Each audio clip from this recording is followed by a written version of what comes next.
pessoas felizes e brilhantes, eu sou a Sarita, eu tô aqui com o Roberto. Bom dia, boa tarde, boa noite, boa madrugada. Com o Renan. Olá, pessoas que estamos aqui mais uma vez reunidos neste dia para discutir o assunto mais importante da Terra. E esse é o Depois do Sinal. Bem... E hoje o assunto mais importante da Terra é ciências, e é por isso que temos a presença ilustre de Juliana!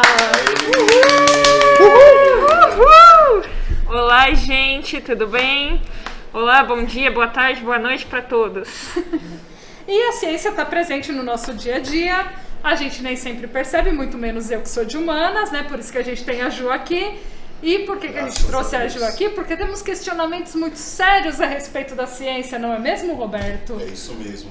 Viva a ciência! A ciência salva vidas. Aliás, a primeira pergunta, logo de cara. Tomando uma vacina, a gente pode virar jacaré? Com certeza que não. Graças a Deus. Não viramos jacaré, né, gente? Acho que isso daí é uma história tão mal contada que a gente não tem nem o que dizer a respeito, né? Mas não. Tá certo.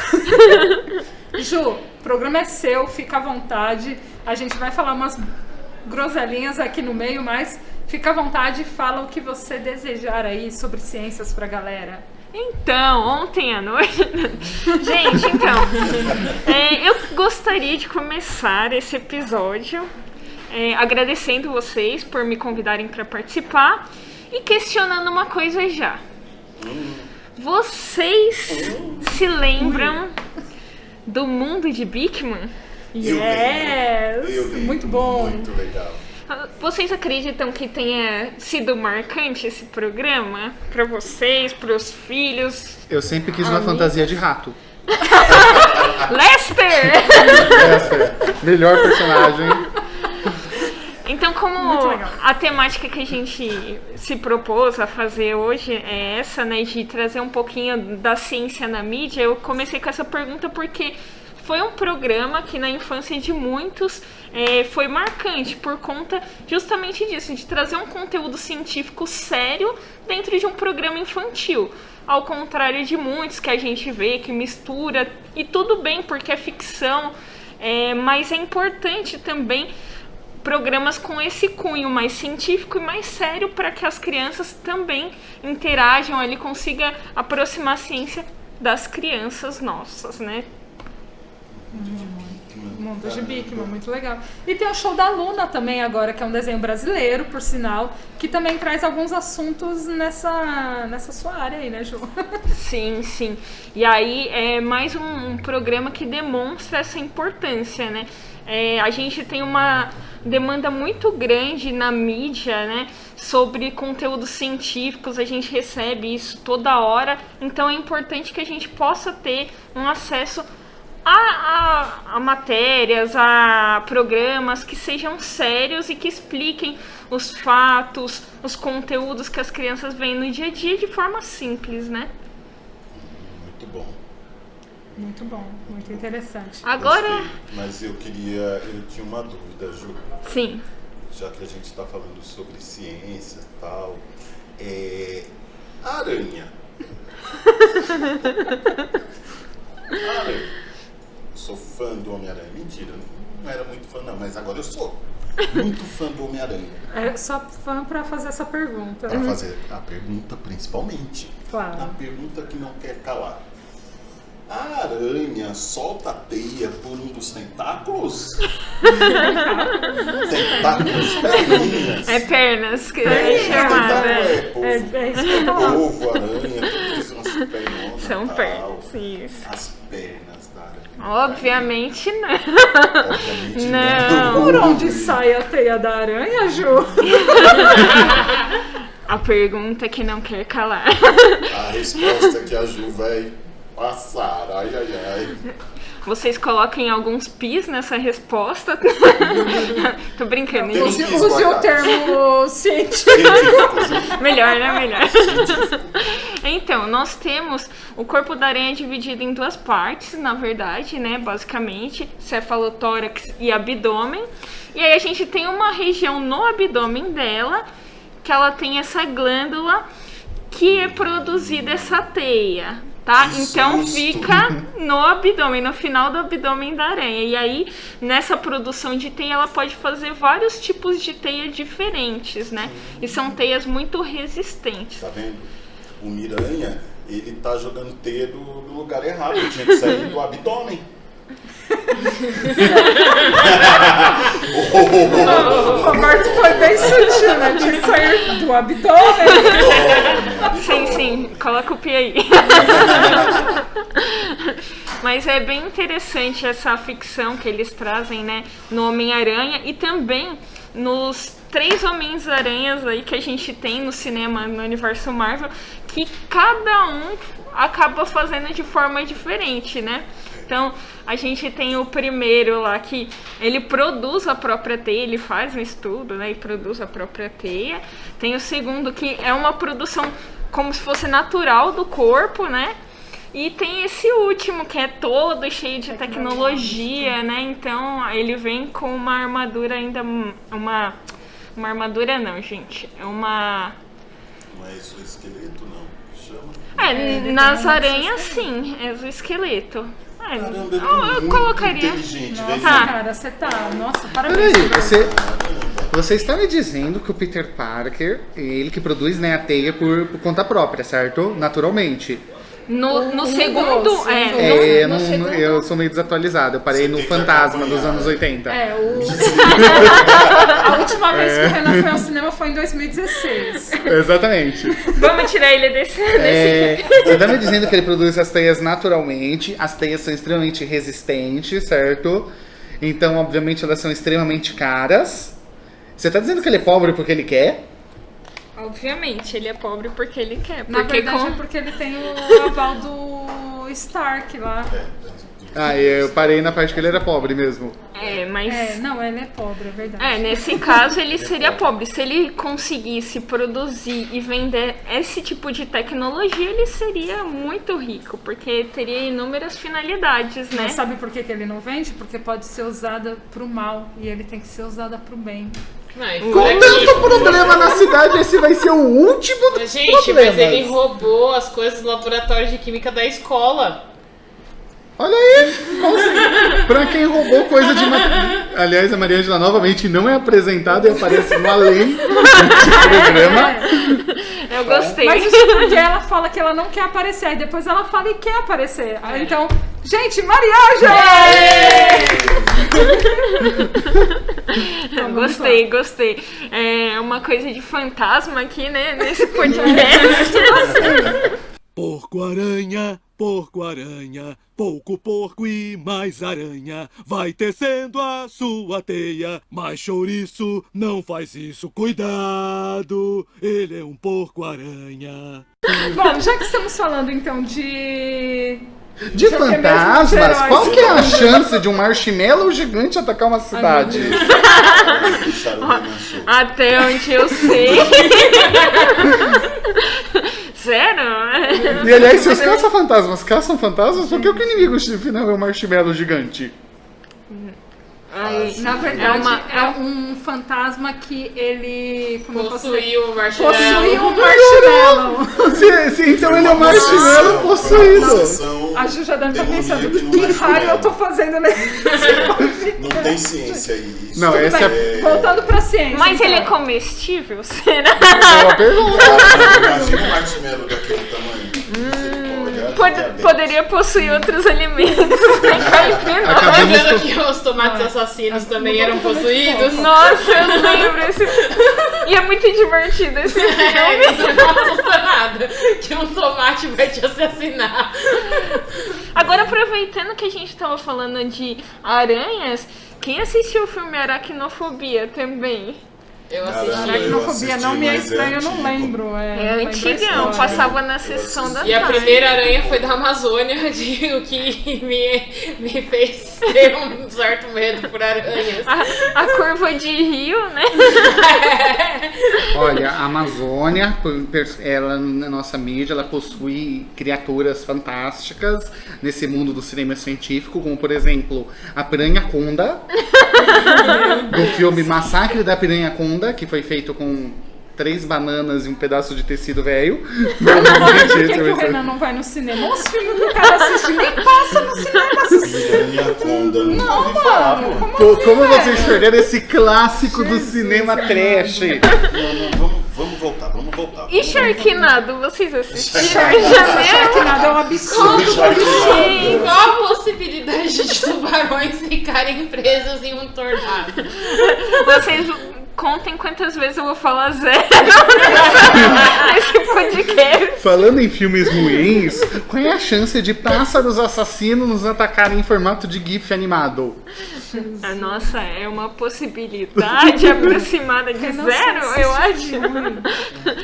Gente, é muito legal a gente falar aqui também que esses filmes que a gente vai trazendo, tudo, mesmo que eles não tenham conexão alguma com a realidade, a gente, na hora de trabalhar com as crianças, de mostrar, de falar isso da ficção, que esse é o legal da ficção, né? Trazer esse imaginativo para dentro da casa das pessoas.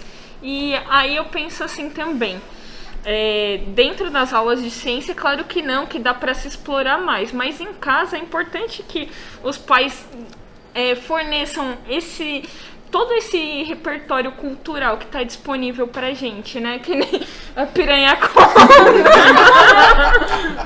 Repertório de qualidade. Se não pra mais nada, serve pra dar risada. Eu acho que nem pra isso serve. Não, mas pensando na Piranha-Conda e indo para o Anaconda, é possível uma cobra atacar daquele modo do Anaconda? Não, eu quero que vocês façam uma retrospectiva na cabeça de vocês de como eram as anacondas desde o começo dos filmes. Elas foram piorando cada vez mais, na minha opinião, gente. Com tanta tecnologia, os caras conseguiram piorar em vez de melhorar. Nossa, então, não. Mesmo essas cobras que a gente tem de porte maior, elas não chegam a tamanhos tão grandes, né? Como os demonstrados pelo filme. Mas a gente tem serpentes bem grandes que podem engolir até seres humanos adultos. Bois. Mas não daquela. Velho do Rio do Pantanal. Não sei se ele já começou a matar o povo. Mas no Pantanal antigo tinha o velho do Rio. O velho do Rio virava Tem o velho do Rio. uma cobra. Não sei, não lembro que cobra que ele virava, mas era também não. enorme. Os caras vivos. E fora que assim, não é um E processo essa é verdade. que a cobra ela demora pra matar, né, um bicho de grande com porte, certeza. assim. Eu lembro de assistir o primeiro Anaconda que engoliu Eu um vou cara, contar. regurgitou e ainda ele deu uma piscadinha ainda. Gente, A melhor parte do filme. regurgitou o cara ainda deu uma piscadinha ainda, não, nada a Esse ver. povo lembra dessas coisas. Não é? Que coisa. E também tem aqueles filmes de tubarão, né? Que a gente falou um pouco de Sharknado, mas que também trazem essa visibilidade que parece que o bicho, o animal, ele sai matando por prazer, né? Eu sou cruel, vou sair matando todo mundo. Mata todo mundo. Na verdade, não é isso, né? A gente tem uma função para o que o animal mata. É para proteção ou para alimentação, né? Então essas são as Ou funções seja, pelas ele não vai quais... ficar assassinando à toa como os filmes demonstram. Não, tem nada a ver. Exceto o primeiro tubarão. Clássico. Spielberg. Clássico. Ele matava pra comer. E a gente tem vários filmes do Spielberg que são nesse sentido, né? De trazer animais, né? Falando trazer nisso, animais já extintos, dinossauros. dinossauros. Também do Spielberg, né? Maravilhoso. Jurassic Park.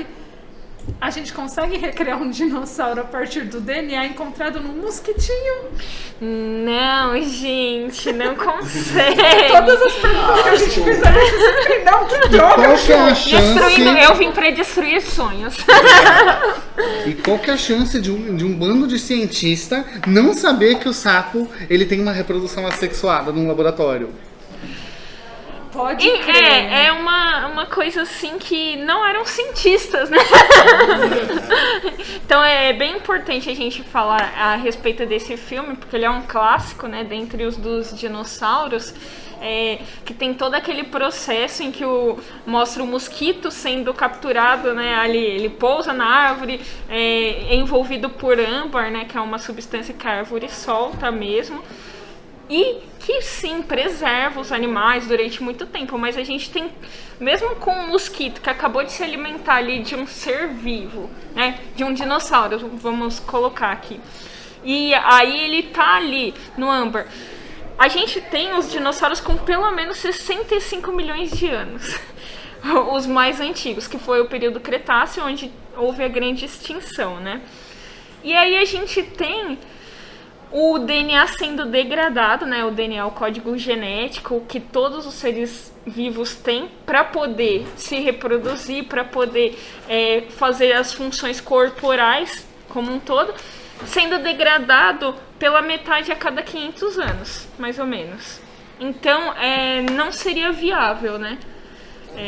Fazer isso, tirar de dentro de um mosquito e conseguir extrair esse DNA para depois produzir, fora as bactérias que tem no ser vivo, né, que acabam consumindo e tudo. E se um pernilongo estiver aqui entre nós agora e a gente conservar esse pernilongo e tentar clonar um de nós com o sanguinho desse pernilongo, também não vai rolar? Não, porque a gente tem as enzimas digestivas. Assim que ele ingere o sangue, ele começa a digerir já. Então, grande parte desse DNA já é degradado assim que entra no animal. Ou seja, essa história de que até pernilongo tem o seu DNA é uma grande mentira, porque não tem. Aproveitando nessa história, se você fosse o Spielberg, você colocaria ou não pena nos dinossauros? Olha, opinião minha, particular, tá? Não colocaria por conta do primeiro filme, que eu acho que é o mais icônico. Então, seguiria na mesma linha. E tem vários pesquisadores, várias pessoas críticas de cinema, que discordam, que acham que a partir do momento que se descobriu que os dinossauros, sim, de fato, tinham penas, deveria ter sido incluído nos filmes. Eu, particularmente, não me incomodo. Eu vou pra ver, me divirto da mesma forma. E de onde você acha que surgiu essa ideia do dinossauro com aquele tipo de pele, escama, sei lá que raio que é aquilo, né? Porque se tem pesquisas que mostram que a maioria era com pena e tal, de onde que você acha que surgiu isso? Então, como os primeiros dinossauros não se encontravam rastros de pena nem nada, eles associaram as estruturas mais ao grupo dos répteis, né? Então, por isso que eles acabaram aderindo, né? Que seria dessa forma mais bonita, mais coerente, né? Dentro do que eles colocaram no filme. Entendi. Porque vamos colocar, na minha visão, se o T-Rex naquela primeira cena, que ele estoura a cerca elétrica, se ele estivesse parecido com uma galinha branca, o filme perderia a moral. As pessoas iriam embora do cinema naquela hora. Com certeza. Imagina o T-Rex com as peninhas. Eu tô imaginando o Chiquinho aparecendo naquela hora. Não. E o barulho também dos dinossauros, né? Quem foi que disse que eles faziam aqueles barulhos? De repente eles faziam igual galinha mesmo, Eu né? fico imaginando o T-Rex naquela cena como galinha. Mas tem, eu acho que tem muito a ver também com os filmes anteriores, porque os filmes de antigamente eles já vinham com a imagem dos dinossauros daquela maneira. Mais próximos É, às os répteis, antigos, né? isso. Anfíbios. Godzilla verdade. deveria ter pena também? Seria divertido. Mas o Godzilla é um dinossauro? Não sei. Entre uma luta entre um macaco gigante e um Godzilla que eu não sei classificá-lo. Quem ganharia? Eu não assisti o filme. Eu também não, mas eu tô perguntando. Mas eu acho que deveria ser o Godzilla, né? Embora eu goste muito do King Kong. Eu também gosto do King Kong, mas eu acho que pela estrutura física O Godzilla venceria, né? seria uma briga boa. Eu Aliás, acho que seria depende do número de possível dentes, né? Quem é que tem mais dentes e mais afiados. Mas Ah, também não. tem uma série de habilidades, né, que seriam envolvidas. Existe uma versão do Godzilla no cinema japonês que ele é parecido com... Como posso explicar? Um pedaço de carne mastigado e cuspido. Isso realmente é possível? Um pedaço de carne mastigada e cuspindo. Deixa eu ir ali no restaurante. Eu não sei se você já viu aquele filme Rampage, que eles estão pesquisando modificações de animais, aí do nada o animal ele fica gigante, feroz e assim, perde totalmente o controle. Aquilo não é possível, né? Um crescimento desse tamanho, um animal assim, de um dia pro outro ele dobrar de tamanho. Não, mas a gente tem alguns estudos já em andamento que demonstram tanto com cães quanto com roedores que você tirando um gene que contém o crescimento, esses bichos esses animais eles ficam mais musculosos e não desde que são pequenos. Então tem esses estudos que mostram que é possível, só que tem toda a questão ética que é muito importante e que não é trabalhada na maioria dos filmes, principalmente as questões éticas da ciência, a importância de a gente saber como e quando levar uma pesquisa e até onde a gente pode ir, né? Acho que é uma coisa que todos os filmes passam por cima, né? Ético, não é ético? Não, vamos continuar. Né? Aliás, Ju, você falando isso, eu lembrei até que eu tinha anotado aqui. Todo filme de catástrofe tem um cientista sendo ignorado logo no início do filme. Com certeza. Isso tem meio a ver com essa parte da ética também, né? Sim, da ética e também acho que é um reflexo muito do que a sociedade vê como a ciência, a descredibilidade da ciência dentro da nossa sociedade. E aí eu quero apontar uma coisa muito importante ainda, da invisibilidade das mulheres na ciência. E aí a gente pensa aqui, quais as super-heroínas a gente tem, né? Quais as cientistas que a gente tem que são representadas?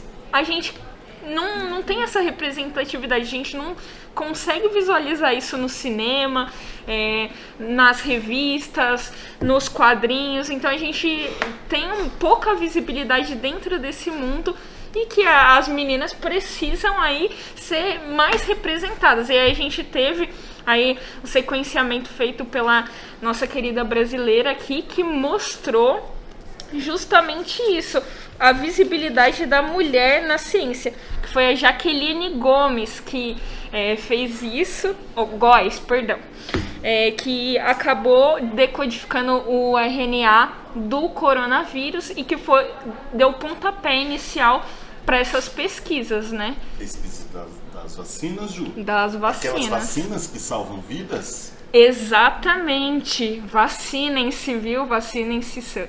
Vacinem seus filhos, seus netos, seus bisnetos, todo mundo vacinado para proteger um ao outro, né? Muito importante. Interessante, Ju. Gostei dessa parte. Sim, Me tocou até profundamente. porque vacina é uma questão de saúde pública e é um dever de todos.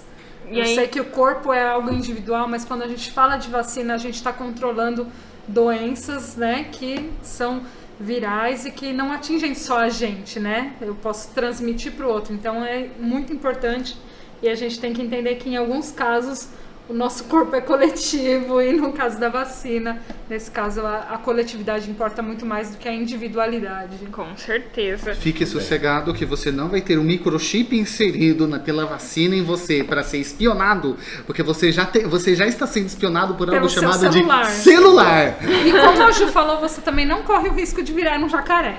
Muita segurança na nossa vida. E o zumbi? É um zumbi. Também não, a menos que você já seja um. Aí, no seu caso...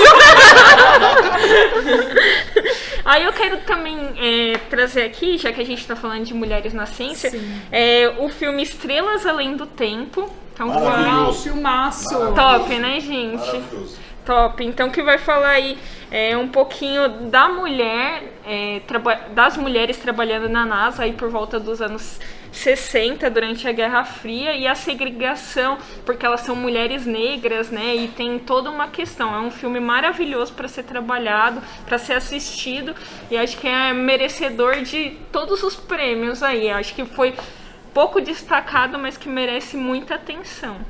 Nossa, Ju, eu vou ter que pedir um autógrafo seu depois desse podcast. Tô sem palavras. Muito bom. Eu acompanhei e assisti esse filme aí. Realmente ele é um marco, né? É um marco. E demonstrando a capacidade e a resiliência dessas 3 mulheres, né? É um filme maravilhoso. Aliás, várias coisas que estão muito presentes no nosso dia a dia, que são descobertas tecnológicas, descobertas científicas, foram feitas por mulheres, né, Ju?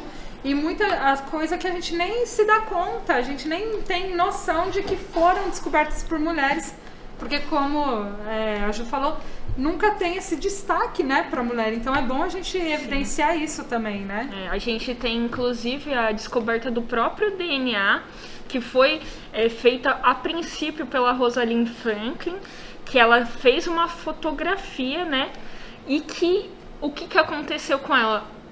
Uma pessoa que trabalhava no mesmo laboratório que ela levou para o Watson e Crick essa fotografia e eles publicaram. Ambos publicaram basicamente juntos, só que o que aconteceu? Publicaram o artigo dos homens lá na frente e o dela lá atrás, o que ficou como se fosse... Machistas de merda. Exatamente. O que ficou como se fosse um complemento à pesquisa deles, e que na verdade não foi. A deles era um complemento, né? Isso, porque a fotografia em si, a primeira fotografia do DNA foi tirada por ela, depois de muito estudo e pesquisa. Então é uma das coisas assim que a gente vê ao longo da história da ciência, a injustiça com as descobertas científicas femininas também. E aí a gente também tem o filme Radioactive, né, que é da Marie Curie, que tá na Netflix. Não sei se eu posso falar isso. Pode. Inclusive já falei. Netflix patrocina a gente. Patrocina nós. Então é um filme também bastante que traz a polêmica da vida, né, da Marie, e que mostra um pouquinho. Algumas críticas vêm no sentido de que é um filme que acaba sendo muito corrido para tentar mostrar o máximo de história possível dela. Porém, é um filme historicamente muito importante também de a gente assistir. Tá bom? Mais uma dica aí. Você veio com milhares de dicas e as dicas são ótimas. Muito obrigada, Robertinho. Já falando de radiação, pessoas importantes na mídia, no cinema, qual é a chance do Bruce entrar num reator nuclear, no experimento radioativo e virar um incrível Hulk? Então, aí a gente tem outra polêmica do cinema, né? Então, aí depende da lente que você tá usando. A gente tem essas radiações, né, que são de alta concentração, que são muitas vezes usadas no cinema aí. A gente tem no caso do Bruce, né, que é o Hulk, mas a gente também tem o caso do Quarteto Fantástico, né, que é modificado ali pela radiação solar e que cada um adquire um poder diferente. Eu pensei em fazer uma pergunta, mas deixa quieto, não é uma propícia pro horário. Depois você me faz, então. Então, é uma questão muito importante da gente pensar.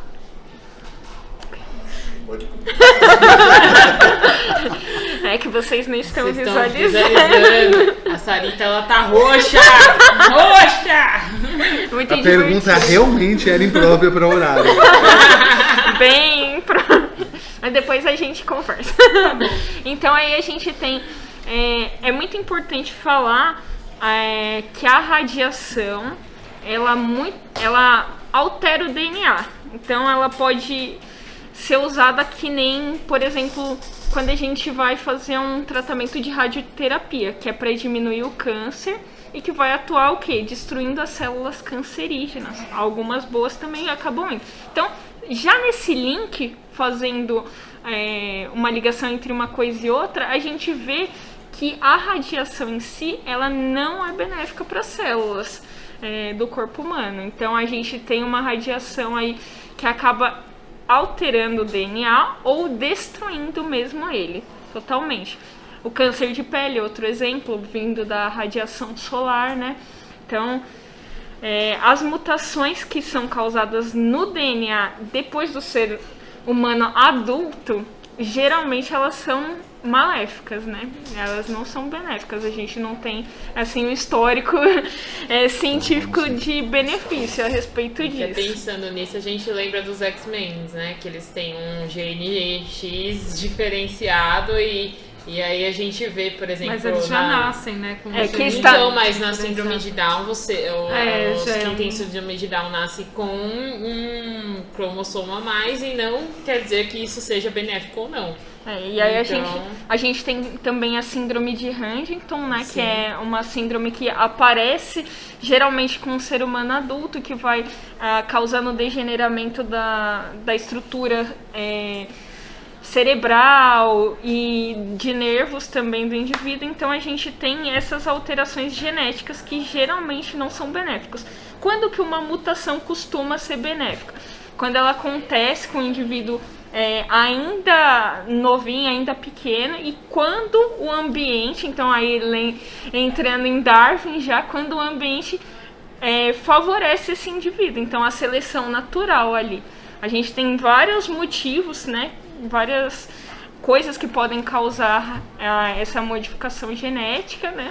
Pode ser, por exemplo, durante ali o alinhamento do DNA, as duas fitas, a gente tem a modificação ali as letrinhas que ficam ali, então elas se modificam, a gente pode ter uma deleção, a gente pode ter uma recombinação, então tem vários motivos porque as mutações acontecem.